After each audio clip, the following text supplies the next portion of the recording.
Welcome. I'm here with Romola Starr, who's a psychologist from the University of WA, and she's given an awesome speech tonight on sleep. And everybody, this is a time that we really need to know much more about sleep.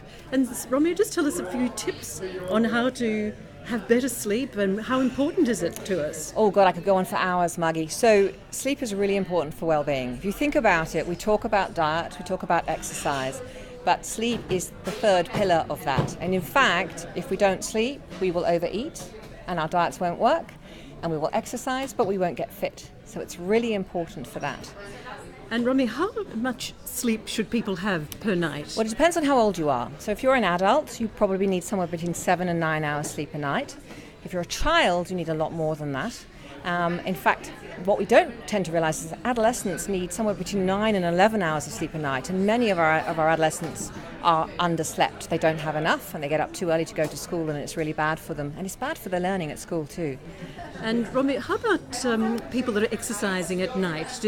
When should people exercise? Because people realize that exercise is important, but does exercising late at night make a difference to your sleep? Yes, it does. So what happens when we exercise is that our blood pressure goes up, and we get hot, and we warm up our muscles, and it's very energizing, which produces endorphins. The problem about that is, whilst it's really, really good for us, it also then interferes with sleep, because to sleep we need to be quiet and calm, and we need to be cool. So if you're going to exercise, it's better to exercise earlier in the evening or afternoon if you can, than late at night. Because if you do it late at night, it can interfere with your sleep.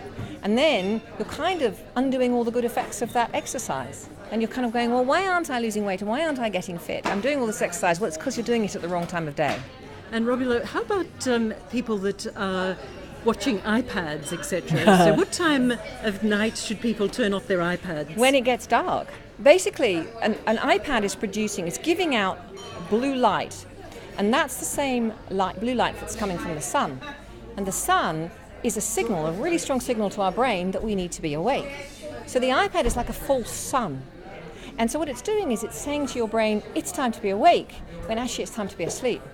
So whilst there are some people who can use computers and tablets and so on, and their mobile phones, and it doesn't affect their ability to fall asleep, for others, it may actually be delaying the time at which they would naturally fall asleep. They still have to get up at the same time in the morning, so they're not going to get enough sleep, and that will have all those negative consequences we just talked about. So there are ways you can do it. Best of all is to put the iPad down, read a good old-fashioned book. If you absolutely have to use a computer at night, you can actually turn off the blue light. You can put an orange filter over it, and many new devices actually have those filters. Turn the filter on when it gets dark. In other words, around 5 o'clock at night, maybe 6, but no later.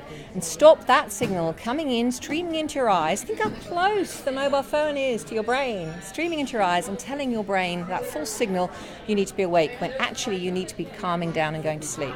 And how about temperature in a room for sleeping, and what about even having hot baths even? That's right. So temperature is a really interesting one. We tend to sleep in a house that's too warm. It's a bit of an issue in a hot country like Australia. But if your aircon's normally on at 10, 20 or 21, something like that, you really should have your bedroom down at about 18. So you need a cool room to be able to go to sleep. And paradoxically, and it kind of sounds odd, but if you have a hot bath and you're someone who can't sleep, the hot bath will actually help you go to sleep, because you get all red-skinned, all the blood vessels in your body will open up, and that's why you flush, because all the blood will come to the surface, so you get bright pink cheeks, and that's because your body is trying to keep your organs, your core temperature, cool. But when you then get out of the bath, just kind of run around a little bit with damp skin, that will evaporate off, that will cool you down, it will cool down your core by a degree or two, and that will help you go to sleep. So paradoxically, a warm shower or hot shower or bath can actually help you sleep even on a hot night. Isn't that weird? It's fantastic. And Romy has just given an inaugural talk here called Raising the Bar, and this is going to be a series of talks given by the University of WA. Congratulations. Thank you very much. It was absolutely packed tonight, and there'll be many more offered, and it was just a fantastic talk. Thank you very much. Thank you so much, Romy. Thank you very much indeed. And we'll put in the links below some extra tips, and the full podcast of Romola's talk tonight will be available as a podcast, and we'll put that link in when it's available. On the Raising the Bar Perth website. Take care. Thank you. And love life and get plenty of sleep. How many hours again, Romola? 7 to 9, preferably 8 or so would be good. And you cannot make up for it? Not really, no. That's the issue. It's a myth. It's a myth. You can make up for it a little bit, but if you're chronically sleep deprived, you can never get it back. And how about the caffeine? Reduce? Just don't. Basically, not at night. It will impact your sleep.